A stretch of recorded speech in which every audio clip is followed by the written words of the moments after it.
வணக்கம் நண்பர்களே. இந்த பதிவில் இப்போ என்ன பார்க்க போகிறோம்னா, ஒரே இடத்துல 5 மாடுகள் விற்பனைக்கு இருக்கிறது. 5மே பார்த்தீங்கன்னா அதிக பால் கறக்கக்கூடியது. ஒரு நாளைக்கு 15, 16 லிட்டர் கறக்கக்கூடிய மாடுக. காலையில் ஒரு 8, 7 கறக்கக்கூடிய மாடு. எல்லாமே பால் அதிகமாக கறக்கக்கூடிய மாடு தான். இப்போ இந்த மாடு பார்த்தீங்கன்னா ஒரு 4வது ஈத்து மாடு. இதுவும் பார்த்தீங்கன்னா இப்போ கண்டு போட்டு 1 வாரம் ஆகுது. நல்லா நல்லா பெருசாக இருக்குது. நல்லா பாருங்கள். இதுவும் வந்து 8, 7 கறக்குன்னு சொல்லியிருக்காங்க. இந்த மாடும் பாருங்க. இப்போ இந்த கருப்பு மாடு பார்த்திங்கன்னா இது கண்டு போட்டு 7 நாள் ஆகுது இதோட. இதுவும் பார்த்திங்கன்னா 8, 7 கறக்குதுன்னு சொல்லியிருக்காங்க. இதுவும் நல்ல மடி செட்டோட நல்ல ஹைட்டு வெயிட்டு சுழி சுத்தமான மாடு. எல்லா மாடுமே சுழி சுத்தம் எல்லாம் பார்த்து தான் இருக்குது. இதுவும் பார்த்திங்கன்னா ஒரு 3வது ஈத்துக்கு மேலே தான் இருக்கும். ஆனால் பால் அதிகமாக உள்ளது.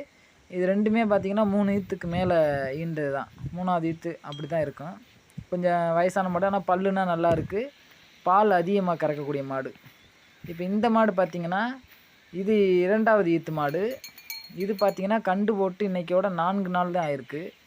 4 நாள் ஆயிருக்கு. நல்லா மடி செட்டு நல்லா இதாக இருக்குது, தோரணமாக இருக்குது. மாடு பார்க்குறதுக்கு நல்லா பார்வையாக நல்லா ஹைட்டு வெயிட்டாக மாடு நல்லா இருக்குது. இந்த மாடும் பார்த்திங்கன்னா இப்போ சீம்பால் இன்னும் முறியறக்கு 3-4 நாள் ஆகும். இன்றைக்கி சீம்பால் வந்து 5.5 லிட்டர் பால் இருக்குதுன்னு சொல்லியிருக்காங்க. காலையில் 5.5, சாயங்காலம் ஒரு 5 லிட்டர் இருக்குதுன்னு சொன்னாங்க. இப்போ பால் பார்த்திங்கன்னா எப்படியும் 8 லிட்டருக்கு மேலே தான் இருக்கும். காலையில் 8, சாயங்காலம் ஒரு 7 இருக்கும் மினிமம். அதுக்கு மேலே இருக்கலாம். நம்ம வந்து தோராயமாக வந்து 8, 7க்கு வந்து குறையாது. ஒரு நாளைக்கு 15 லிட்டரு பால் தாராளமாக எடுக்கலாம். இது பார்த்திங்கன்னா 2வது ஈத்து மாடு தான். புதுசாக இப்போ மாடு வளர்க்குறவங்க இந்த மாதிரி மாடு வந்து ஜூஸ் பண்ணி வளர்க்கலாம். மாடு நல்லா அமைதியான குணம், நல்ல மாடாக இருக்குது. இப்போ இந்த மாடு பார்த்திங்கன்னா ஹச்சப் மாடு. இது பார்த்திங்கன்னா இன்னும் கண்டு போடுறதுக்கு இன்னொரு 4 நாள் 5 நாள் ஆகும். இப்போ மாடு நல்லா இப்போ தான் இறங்கியிருக்கு. இன்னொரு 5 நாளில் கண்டு போட்டுரும். இந்த மாடும் பார்த்திங்கன்னா 9, 10 லிட்டர் கறக்குன்னு சொல்லியிருக்காங்க. இது ஹச்சப் மாடு.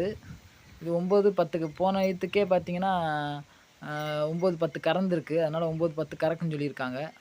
இப்போ இந்த மாடு பார்த்திங்கன்னா 8 மாத சினை. இது வந்து பார்த்திங்கன்னா கிர்ரில் கிராஸ் மாடு.